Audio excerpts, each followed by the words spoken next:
Hello friends, নমস্কার। আমি প্রীতি। আমরা চলে গিয়েছিলাম আমাদের বাড়ি থেকে কিছুটা দূরত্বে একটা রক্ষাকালী পুজোর মেলায়। আমি, আমার মা এবং বোন তিনজন মিলেই চলে গিয়েছিলাম। তখন আমরা গিয়ে দেখি এখনও ঠাকুর আনা হয়নি, তাই আমরা মেলাটা ঘুরে দেখছিলাম। মেলায় যাব, কিছু সাজুগুজু জিনিস কিনবো না সেটা তো হতে পারে না, তাই দাঁড়িয়ে পড়লাম একটা সাজুগুজুর দোকানে। আমি কিছু জিনিসপত্র দেখছিলাম, বাট আমার কিছু পছন্দ হয়নি, তাই আমি নিলাম না। মা চলে গেল ঝুড়ি দেখতে, ঝুড়ি নিল, এবং বোন গার্ডার, ক্লিপ এগুলো নিচ্ছিল।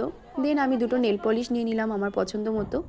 কেমন লাগলো অবশ্যই জানিও। তারপর মা চলে আসলো, মাকে বরণ করা হচ্ছে। এদিকে সবাই নাচ করছে, দেখতেই পাচ্ছ কত পরিমাণে ভিড়। প্রত্যেক বছর আমাদের এখানে এত ভিড় হয়। তারপর আমরা চলে গেলাম কিছু একটু খাওয়া দাওয়া করবো বলে। দেন আমরা গিয়ে খেয়ে নিলাম ফুচকা। দেখো ফুচকাটা খুবই ভালো ছিল, বোনের রিয়াকশন দেখেই বুঝতে পারছো। দেন আমরা খেয়ে নিলাম মোমো। মোমোটা আমার মোটামুটি লেগেছিলো এবং বোনের কাছে ভালো লেগেছিলো। বোন খেয়ে নিল মোমো। তারপর আমরা আইসক্রিম খেতে খেতে বাড়ি চলে আসলাম। টাটা। কেমন লাগলো অবশ্যই জানিও।